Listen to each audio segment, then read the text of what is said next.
the story is I've been around for 16 years and got started out behind my goals and my dreams prior to in my other life as a computer programmer many years ago. I've been 30-something years plus in the network marketing industry full-time. This is my 5th company in 35 years.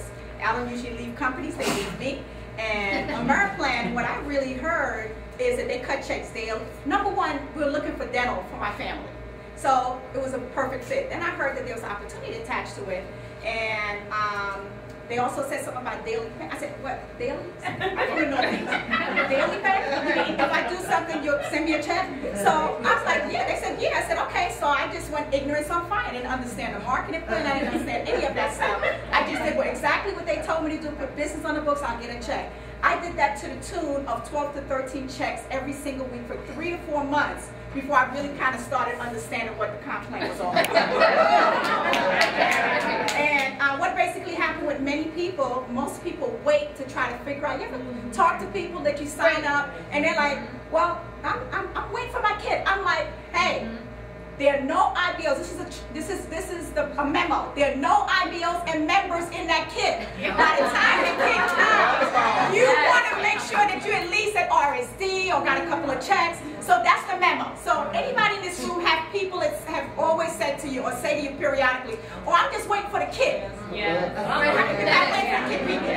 Okay. So back then we didn't have. The kid had to get mailed to us. Application had to get put in the mail. So we didn't have time for that. So of course, if I was ignorance on fire, what did I develop? I developed some other people who were ignorance on fire and also behind it. It goes in a dream. So we didn't have time to read through all of that. They just knew I was getting checks. I was showing it to people and fast tracked to RSD on my 21st day because we had to do it in 21 days. So I did that on the 11th hour. I'm not suggesting for anyone to applaud individuals that do that. But the bottom line is when you get it done, you just get it done. Now it's 30 days. And after that, I just developed other people to do exactly the same thing that I did. What excited me to get me, because back then we needed 18 people to get to National Sales Director, 18 RSDs. So I came in and I just developed everybody to do exactly what I did. I was totally motivated about that RSD contract. That's what motivated me. So once I found out, because nobody in my family had anything to leave if they passed, so we pray that no one passes away in our family. So I figured I had to start creating and changing the model of what was being done in my family. So when I heard about the vested contract, I'm like, that's pretty cool. So I wanted everybody that came in on my team to do that. So back then, because you needed 18 RSDs to get to national, guess what happened?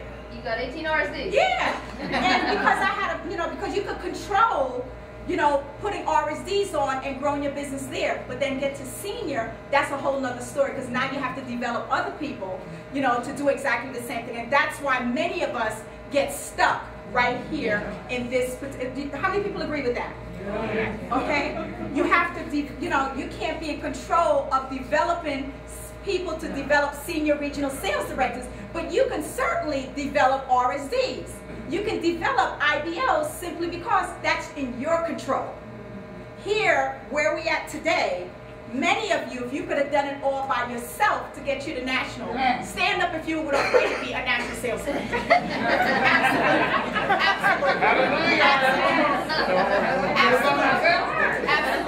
Absolutely. Okay, I just wanted you to take the money. Exactly. But what we want to talk about here today is getting you from here, okay, to the next pin level. If you're a senior, to get you to ESD. If you're an ESD, see, the same rule applies, so it really doesn't matter. Yeah. All you have to do is find some individuals just like you, who are better than you are, who are greater than you are, who have the same passion. And, everybody's like, well, Lorene, you always say that sounds so simple. But it's true. But it's still a numbers game. How many of you wish if you had at least just one person just like you on your team? Just like you on your team, okay? And some of you might have a half a person just like you on your team.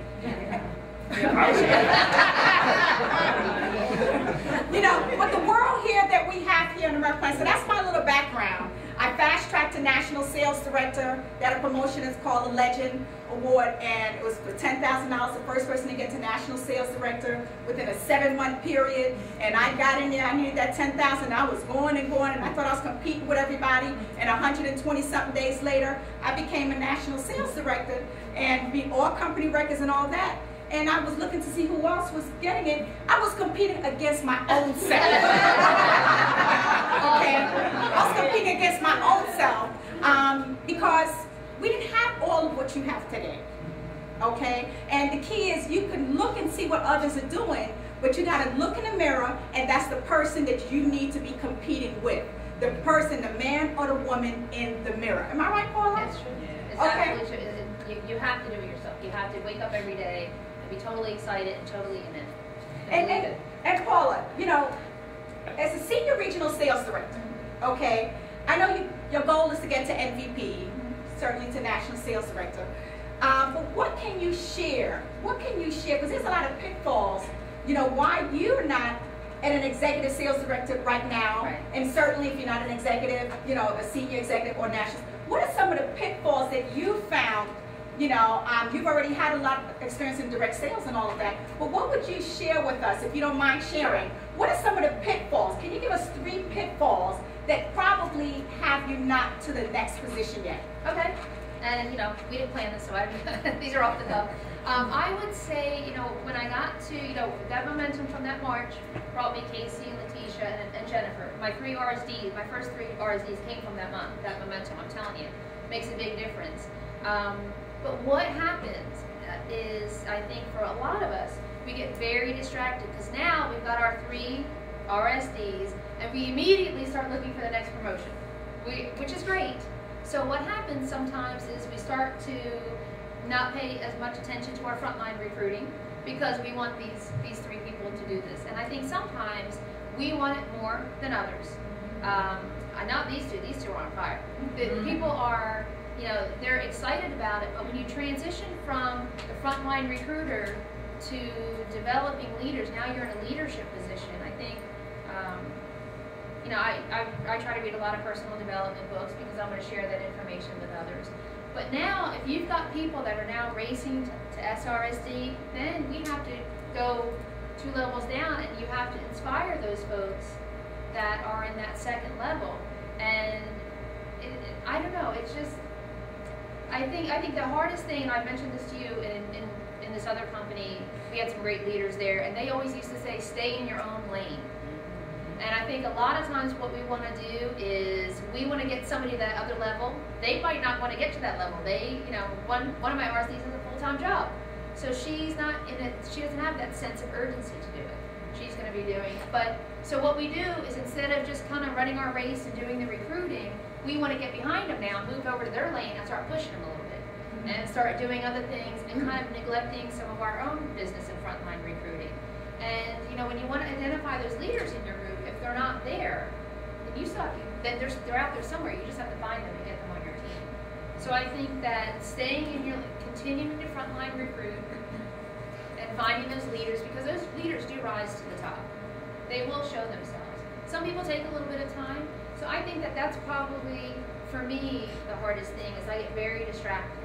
So if I am focusing more on someone else's business and maybe trying to be a manager. Yeah, be a manager versus leading by example and just focusing on my business and showing them what to do. I think that's probably an area that, because I get too distracted, I'm easily distracted. Any other people get distracted? Life is a big distraction. Okay, life is a big distraction. You know, yes. When you were growing up, when you were rising in the company, wasn't it true that you just had a dental plan? What? Great question, and I was going to cover that. My 16 years, we just introduced all these other things, maybe within the past 7 years or so. Everything that we've done, all my position, get to National Vice President, was based on a dental plan. We didn't have medical, and we did not have 80% commission, double commission. We did not have 40% double commission. We got paid 6 to 12 months advance commission, so the residual didn't kick in the very following month. Okay? So I wanted to just share also something with you. You have to duplicate yourself first before you start multiplying. You have to duplicate yourself first before you start multiplying. Well, what does that mean, Lorene? I'm so happy you asked. That simply says that you have to do whatever you do that works for you, like what got you to RSD, what got you to senior, you have to duplicate that. Forget about getting to national. Get a person to RSD and then get them to senior, because you know you're an expert at doing that. Our biggest challenge is we get to this position and we want to teach something different and got you to where you're at. You have to teach exactly this. Even if you fail, you have to let them know, I was just an idiot, but I just listened to what my sponsor told me to do. She was not the sharpest knife in the drawer, but I just listened to her anyway. And guess what? It happened for me. So what you're saying, that you're probably not the sharpest knife in the drawer, and we're going to develop a whole team, but guess what we're going to be building? We're going to be generating income, and we're going to be moving forward, and then we come back, we backtrack, and through all the personal development along the way, we start becoming a little bit smarter, okay? And still after 16 years, I don't know everything. I don't want to know everything. My brain cannot function like that, okay? And you've got to be overly excited about where you're at. You got to be overly excited, about your check.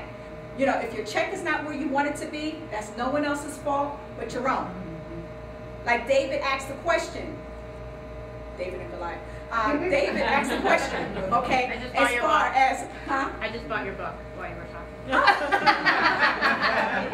Okay, see what I'm saying? We're an unruly group in this room. We just blurt out stuff. We can't help ourselves. It's like, blurt out whatever. We just blurt out stuff. But the key here is that once you are Senior Regional Sales Director, the ultimate goal to do is to just focus on getting your people to RSD and to Senior Regional Sales Director. I guarantee you, if you develop RSDs and you tell them to do exactly what you did, even if they don't listen, it's still our job to let them know what it is. Do not change your presentation because someone is a doctor, someone is a nurse. No, see, obviously something is missing in their life if they want to be part of what we have. Okay? And our little dental plan was about $11.95 or something like that. But guess what? I still got to $50K in 7 months because of that same formula. Today, you can't really get to $50K in 7 months because the formula that everyone is operating on right now, not it's a wrong formula, but it stunts your growth, and you just figure that you arrive when you get to RSD. They're like, yeah, I get to senior, yeah. But the key here is you have to develop other individuals just like yourself. And like I mentioned, it is a numbers game, and the reason I say that, because you could bring on 5, 10, 15 people, and they're like, Wendy, I'm gonna make you rich. Anybody that tells you that, they're out. Run the other way immediately. Because they used to tell me that, and I'll start changing my goals, and I'm like, woo, I'm gonna get, I'm gonna get that car, get that outfit pretty soon. By the time I finish writing, they're out of the business already. They're gone. Okay? It takes, you gotta be, you can't be thin-skinned and really take this ride. Because many of you have been around for a little while, some of you are brand new within the past 5 years or so, but Ameriplan has so much on the table for you all, for everybody right now with this 80%, 40% double commission. I mean, really, with the medical, with all of this stuff, whatever excites you the most, and you all are very fortunate because a person can get to RSD just with memberships or any combination or whatever. So if they're able to do that, see what happens a lot of times, all of us here, we try to push people in areas where they don't belong. Everybody do not want to be a senior regional sales director. Everybody does not want to make money in this business. Some people are getting into the business strictly so that they can have a tax write-off. But what I'm doing, Tawana, I'm telling them, no, you need to get to national, you need to get to senior, you need to get to fast track. They didn't come in for all of that. We want them, number 1, 2, and 3, to maintain their membership. That's what we get paid, am I right? Yeah. We get paid our bonuses. Past that 30 days, baby. Exactly. We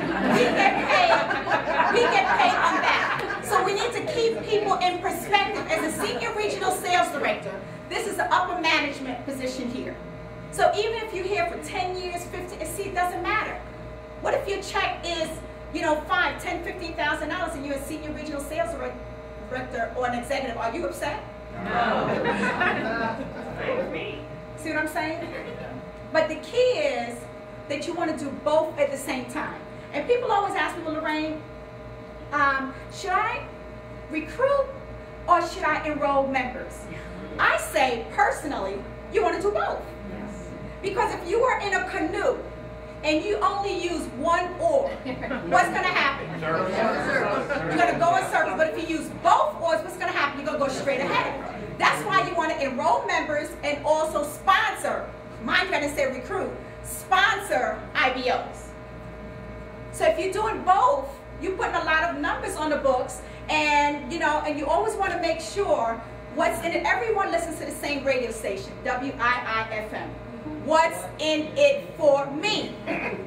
No one cares that you, Kelly, want to get to national. No one cares, Wanda, that you want to get to executive. No one cares that you want to get to MV. They don't care about that. The only music and conversation they want to hear, Paula, is, Paula, you want to get to RSD? Okay, I'll help you to get to RSD. You want to get to senior? That's the only thing. See, when I was going national, I didn't tell anyone on my team that I was going for national. I just wanted everybody to get the vested contract. So by everybody getting the vested contract, what ended up happening? I got to national. Miss Jonah, babe. Okay? So you want to make sure to do that, and if you're not doing it and your team is not doing that, see, no one cares. The only people that care about your growth is the people upline to you. Your sponsor and everybody else. I'm not even going to say your family. But, sometimes our friends and our family want to see us do well, but don't get too excited. They don't want to see you do that way. They just put an SUV out there now, messed up everybody at this convention. I don't know what the heck they're doing. Okay?